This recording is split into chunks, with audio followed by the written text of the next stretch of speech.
Hindi cinema में फिल्में तो खूब बनी, लेकिन पाकीज़ा जैसी आला दर्जे की फिल्म न कभी बनी और न उसे बनाने वाले कमाल अमरोही की तरह कोई शख्सियत रही।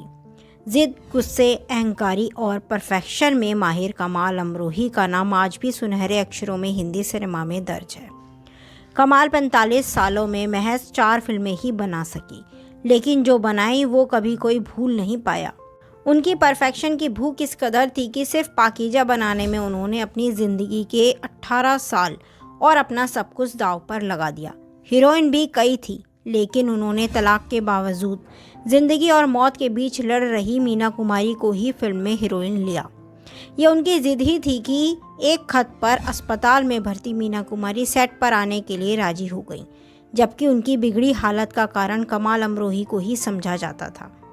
परफेक्शन ऐसा कि सिर्फ सेट पर शाही माहौल बनाने के लिए 433 मुर्गे और 45 बकरे कटवा दिए थे।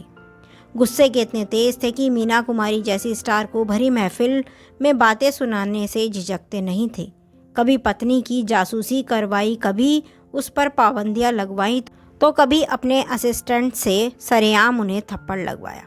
चलिए आज हम उन्हीं कमाल अमरोही के बारे में बात करते हैं। सैयद आमिर हैदर कमाल नकवी, जिसे हिंदी सिनेमा का इतिहास कमाल अमरोही नाम से जानता है।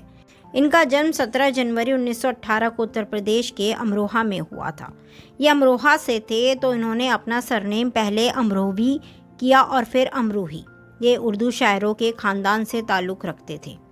पाकिस्तान के मशहूर राइटर जॉन एलिया और रईस अमरोही इनके कज़न थे। शायरी और लिखने का गुण इन्हें विरासत में मिला था, लेकिन इनके पिता इस पेशे के खिलाफ थे। शरारती इतने थे कि पूरा गांव इनकी बदमाशियों से परेशान रहता था। कमाल राइटर बनना चाहते थे, लेकिन पिता इसके लिए राजी नहीं थे। एक दिन बदमाशियों से परेशान बड़े भाई रजा हैदर ने उन्हें थप्पड़ मारा, तो नाराज़गी में उन्होंने पहले खुद को कमरे में बंद कर लिया और फिर कुछ घंटों बाद घर छोड़ दिया। उस समय ये महज 16 साल के थे। पैसे नहीं थे, तो उन्होंने घर से ही बहन के चांदी के कंगन चोरी कर लिए और लाहौर चले गए। लाहौर में अपने रिश्तेदारों की मदद से उन्हें एक लोकल उर्दू मैगज़ीन में लिखने का मौका मिला। 2 साल में इनका काम इतना बेहतरीन हो गया कि मालिक ने खुश होकर इनकी तनख्वाह 300 रुपये कर दी। 30 के दशक में ये रकम काफ़ी ज़्यादा थी। नौकरी से अच्छी कमाई होने लगी, तो उन्होंने पारसी और उर्दू भाषा में ओरिएंटल कॉलेज से ग्रेजुएशन की। इतना बेहतरीन लिखते थे कि पूरे कॉलेज में उनके चर्चे थे। उन दिनों केएल सहगल भी लाहौर आया जाया करते थे, क्योंकि यहाँ उनका एक करीबी दोस्त रहता था। एक दिन जब केएल सहगल ने उनकी लिखावट देखी, तो वो बहुत खुश होकर उन्हें अपने साथ बॉम्बे ले गए। यहाँ उनकी मुलाकात उस जमाने के मशहूर फिल्मकार सोहराब मोदी से हुई, जो प्रोडक्शन हाउस मिनर्वा मूवीटोन के मालिक थे। सोहराब मोदी ने मुलाकात के दौरान कमाल को अपनी स्क्रिप्ट के साथ ऑफिस बुलाया। उनके पास लिखी हुई स्क्रिप्ट नहीं थी, तो वो खाली डायरी लेकर ऑफिस पहुंचे, क्योंकि वो जानते थे कि ऐसे ही कहानी सुनाने पर बात नहीं बनेगी। जब सोहराब मोदी ने उनसे कहानी सुनाने को कहा, तो वो खाली डायरी देखकर कहानी सुनाने लगे। वो कहानी सोहराब मोदी को बहुत पसंद आई, तो उन्होंने डायरी मांग ली। जैसे ही उन्होंने डायरी के खाली पन्ने देखे, तो वो दंग रह गए। लेकिन इस झूठ में ही सोहराब मोदी कमाल अमरोही का हुनर भाप गए। उन्होंने कमाल को 750 रुपये देकर उनके साथ कॉन्ट्रैक्ट साइन कर लिया। कमाल अमरोही पारसी थिएटर से काफ़ी प्रभावित थे। उन्होंने इससे प्रेरित होकर फिल्म सेट में लाइटिंग और म्यूज़िक का ज़्यादा से ज़्यादा इस्तेमाल करना शुरू किया। बतौर डायरेक्टर इनकी पहली फिल्म 1949 की महल रही। ये भारतीय सिनेमा की पहली हॉरर फिल्म मानी जाती है। मधुबाला फिल्म की हीरोइन चुनी गई, लेकिन पहले कोई हीरोइन फिल्म करने को राजी नहीं हुई थी, क्योंकि ये नए डायरेक्टर थे। फिल्म ज़बरदस्त हिट साबित हुई, जिसने मधुबाला और लता मंगेशकर को भी हिंदी सिनेमा में पहचान दिलाई। फिल्म के लिए गाया लता का गाना आएगा आने वाला उनका पहला हिट गाना था। पहली ही फिल्म ने कमाल को बतौर डायरेक्टर स्थापित कर दिया। इस फिल्म का 4 मिनट का गाना मुश्किल है, बहुत मुश्किल है, कमाल अमरोही ने सिंगल टेक में बनाया था। इस फिल्म का 4 मिनट का गाना मुश्किल है, बहुत मुश्किल है, कमाल अमरोही ने सिंगल टेक में बनाया था। फिल्म महल के हिट होते ही कमाल अमरोही ने 1953 में कमाल पिक्चर्स प्रोडक्शन हाउस की शुरुआत की। वहीं इनका दूसरा प्रोडक्शन हाउस कमालिस्तान स्टूडियो था। पहले प्रोडक्शन हाउस के बैनर तले ही उन्होंने मीना कुमारी को लेकर पहली फिल्म दायरा 1955 बनाई थी। ये फिल्म उन्होंने अपने और मीना कुमारी के रिश्ते पर बनाई थी, लेकिन अफसोस कि यह फिल्म बॉक्स ऑफिस पर हिट ना रह सकी। कमाल अमरोही ने पहली शादी बिल्किस बानो से की थी, जो सिंगर जद्दन बाई यानी कि नरगिस की मां की नौकरानी थी। पहली पत्नी का चंद सालों में निधन हो गया तो उन्होंने जमाल हसन की बेटी सईदा अल जहरा महमूदी से दूसरी शादी कर ली। दूसरी पत्नी होते हुए मीना कुमारी इनकी तीसरी पत्नी बनी।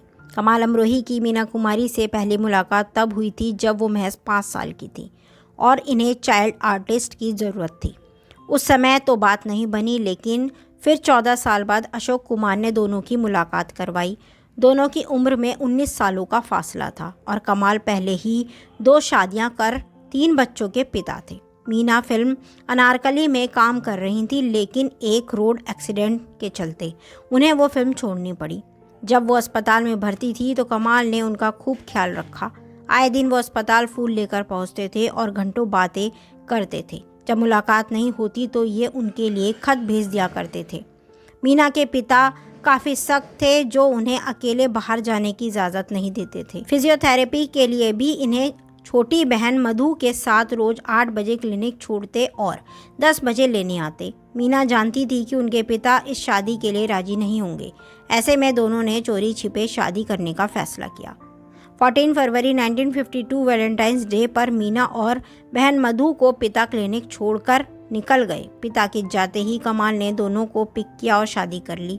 इस शादी के लिए उन्हें सुबह 8 से 10 बजे के बीच महज 2 घंटे का समय मिला था। शादी होते ही दोनों पिता के पहुंचने से पहले क्लिनिक पहुंच गए। शादी को सिगरेट रखने के लिए दोनों साथ नहीं रहते थे।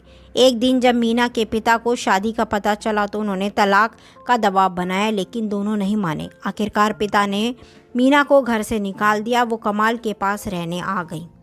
कमाल अमरोही ने मीना को इस शर्तों पर फिल्मों में काम करने की इजाज़त दी कि उन्हें शाम 6:30 बजे तक घर लौटना होगा, खुद की कार से आना होगा और उनके मेकअप रूम में कभी कोई आदमी नहीं आएगा। इसके अलावा कमाल का आर्टिस्ट बकर अली उन पर नज़र रखता था। सख्तियों से परेशान मीना को कई लोगों ने साहिब बीबी और गुलाम के सेट पर रोते देखा था। कमाल बेहद गुस्सैले थे। परफेक्शन की चाह में कई लोग उनके गुस्से का शिकार भी हुए थे।